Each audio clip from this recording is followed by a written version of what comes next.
میرا ایک کزن ہے, ہی از ان ٹو پب جی گیم ہے نا, اس پہ مطلب وہ کھیلتا تھا تقریباً کوئی پچھلے 3-4 سالوں سے. مجھے ایک دن میں گیا گاؤں تو مجھے کہتا ہے کہ عمران بھائی میں نے اپنی آئی ڈی جو ہے نا وہ سیل کر دی میں نے. تو مجھے لگا کوئی 5-6 ہزار روپے کی 10,000 روپے کی اس نے آئی ڈی سیل کی ہوگی. ہی سیٹ کہ میں نے اپنی آئی ڈی 10 لاکھ روپے کی سیل کی ہے.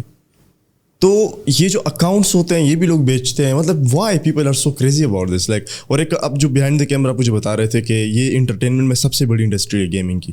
بالکل ایسے. اگر گیمنگ انڈسٹری کی بات کی جائے انٹرٹینمنٹ سیکٹر میں, گیمنگ کی انڈسٹری کو اگر ایویلویشن کی جائے 2022 میں, اٹس مور دین $220 بلین, جو کہ میوزک کی انڈسٹری یا پھر انٹرٹینمنٹ کی انڈسٹری میں میوزک, موویز اور ان ساروں کو کمبائن کر لیا جائے اس سے زیادہ ہے. اس کی گروتھ کی بات کی جائے تو دیر از این ایسٹیمیٹ کہ یہ جو ہے انڈسٹری 2030 تک $580 بلین تک پہنچ جائے گی. ٹھیک ہے. اب ہمارے پاکستان میں تو زیادہ تر لوگوں کو آئیڈیا نہیں ہے کہ گیمنگ سے آپ ارن بھی کر سکتے ہو. ایسا ایسا رجحان سائڈ پہ بڑھ رہا ہے after the arrival of PUBG and similar games. لیکن اس چیز میں اگر آپ دیکھو تو بہت پیسہ ہے. ای اسپورٹس میں دیکھا جائے, ہمارے جو ارسلان ایش ہیں, ٹھیک ہے, انہوں نے کافی پاکستان کا جا کے ٹیکن میں نام روشن کیا.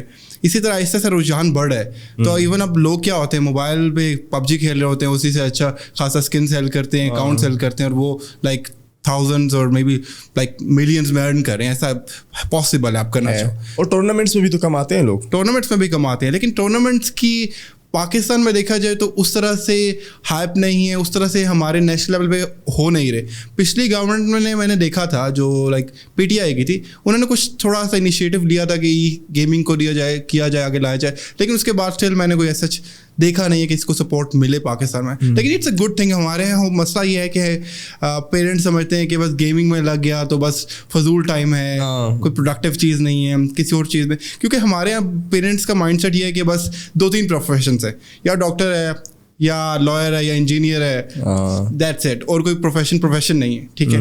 تو میرا خیال یہ ہے کہ پیرنٹس کو بچے کی ول کو بھی سننا چاہیے, اینڈ دین اس کی جو خواہش ہے اس کے اکارڈنگلی لے کے چلنا چاہیے. Let me tell you but about my side. My father is a lawyer, so he wanted me to be a lawyer.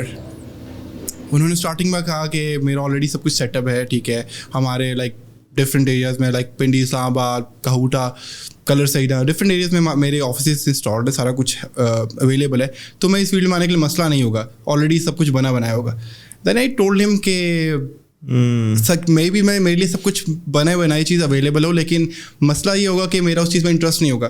اور جس چیز میں آپ کا انٹرسٹ نہیں ہوتا تو آپ کام کو کام کی طرح لیتے ہو, اور ایک ٹائم ایسا آتا ہے جب آپ اس چیز سے فیڈ اپ ہو جاتے ہو.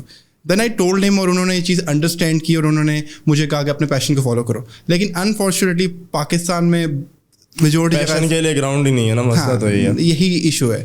تو ہماری شاید برین فیڈنگ اس طرح سے کر دی جاتی ہے بچپن سے کہ GPA لو, جابس کرو, اور کچھ ٹیپیکل لائک پروفیشنس کو بچے کے مائنڈ میں انسٹال کر دیا جاتا ہے. اگر آپ کسی بچے سے پوچھیں گے کیا بننا ہے, کہ پائلٹ بننا ہے, ڈاکٹر بننا ہے, انجینئر بننا ہے, ٹھیک ہے, کیونکہ وہ اس کی خواہش نہیں اب نہیں ہوتی, یا پھر سوچ نہیں ہوتی, سوسائٹی نے اس کے مائنڈ میں وہ چیز ڈال دی ہوتی ہے کہ these are the thing you should be doing. تو یہ چیزیں کافی زیادہ میرے خیال سے ان کو دیکھنا چاہیے.